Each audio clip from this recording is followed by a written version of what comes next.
You already know something is wrong. Not broken, wrong.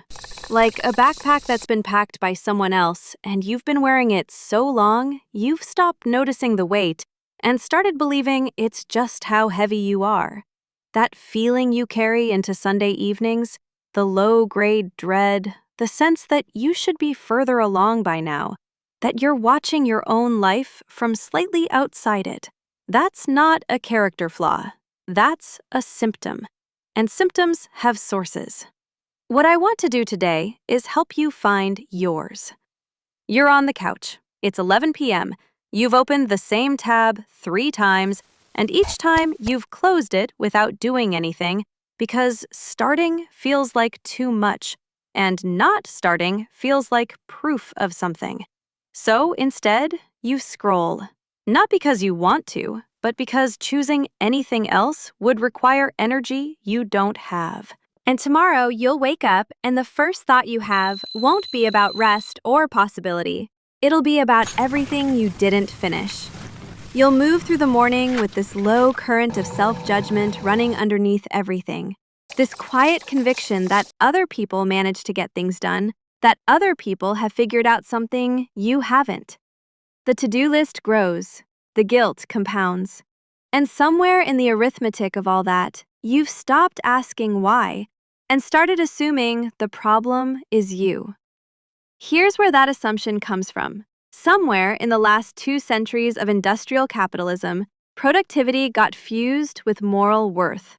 The Protestant work ethic, which historians like Max Weber traced to a theology that equated labor with divine favor, eventually secularized into something more insidious, the idea that your output determines your value. It stopped being about God and started being about metrics. And slowly, imperceptibly, the backpack got heavier. Every cultural message you absorbed, from school report cards to performance reviews to the quiet way certain relatives asked what you were doing with your life, reinforced one core equation. More production equals more worth. Less production equals less. You didn't choose that equation. You inherited it. But you've been solving for it every day since. That backpack has a name. We'll call it the load of ought to. Every task, expectation, identity, and obligation you're carrying, not because it's yours by choice, but because somewhere along the way, you picked it up, and nobody told you that you could put it down.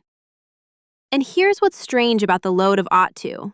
The heavier it gets, the more convinced you become that you're too weak to carry it, rather than too wise to keep trying.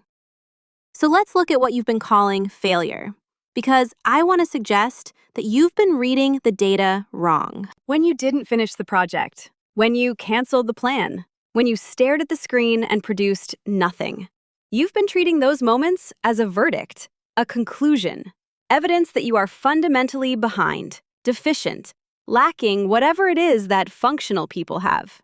But a verdict requires a judge. Data just requires a witness. What if the stuckness you keep diagnosing as laziness is actually your nervous system reporting an accurate condition?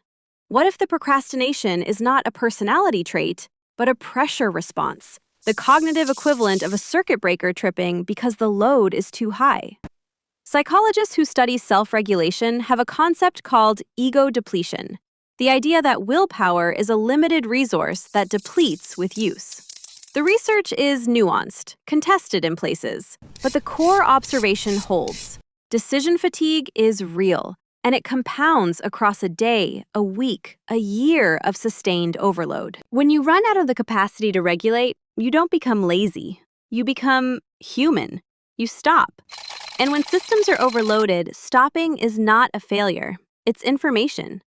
I want to be careful here, because I'm not trying to hand you a clean explanation that removes all responsibility.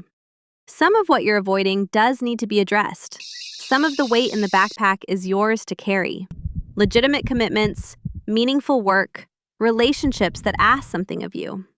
The reframe I'm offering isn't an excuse, it's a diagnostic. The question isn't whether you're carrying anything.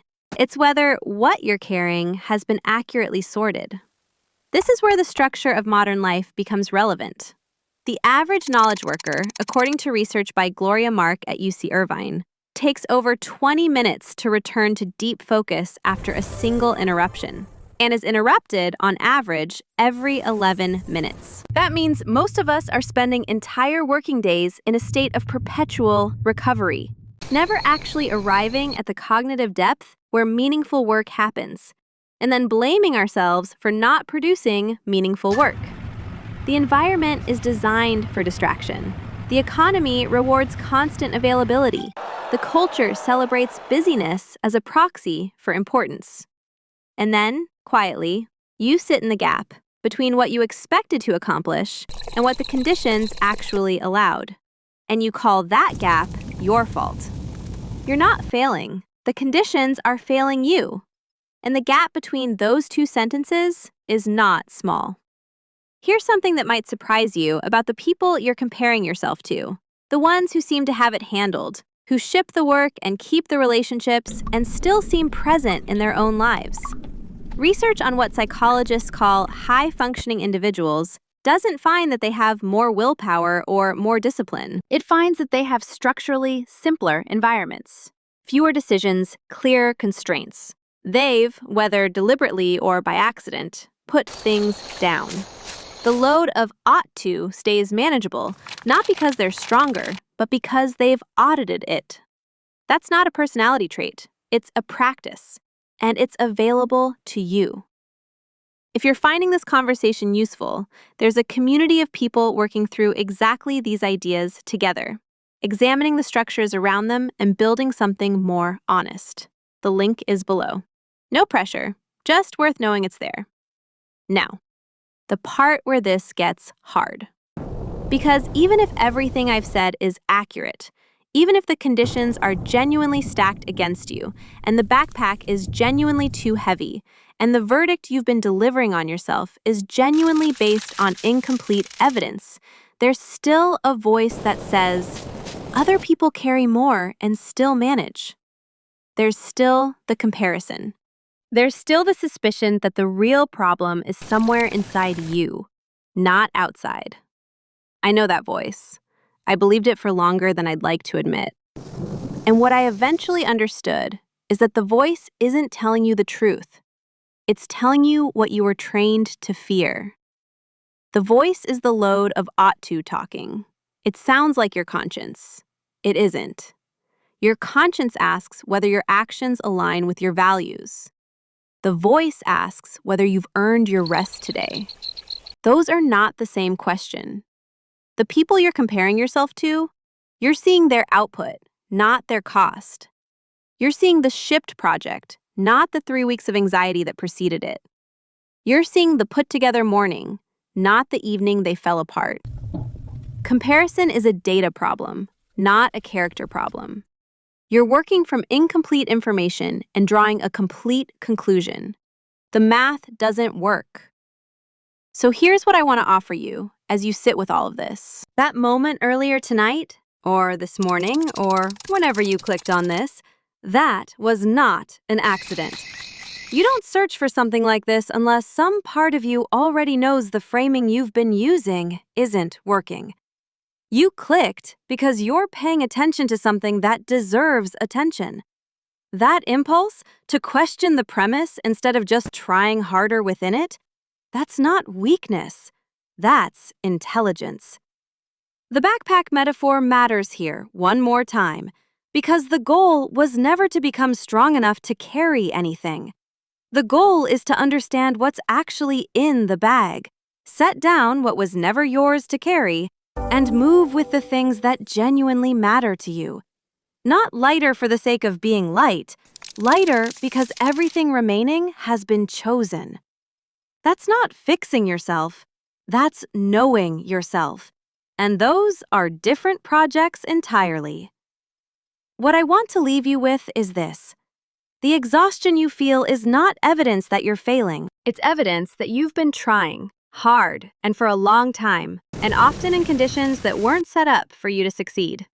The stuckness is not a verdict about your potential. It's a signal about your load. The gap between who you are and who you think you should be is not proof of inadequacy. It's proof that the standard was never calibrated to a real human being in the first place. You've been measuring yourself against a fiction, and now you know that. You are allowed to put some of this down. You are allowed to question whether every item in the backpack was ever actually yours. You are allowed to stop treating exhaustion as a moral failing and start treating it as data. Accurate, useful, honest data about what needs to change. You're not behind. You're not broken. You are carrying too much. And knowing that is the beginning of doing something real about it. If this landed somewhere useful for you, subscribing keeps more of these conversations in your feed. No algorithm games, just the work when it's ready. And if you want to keep going, the next video is already queued. Take it at whatever pace is actually yours.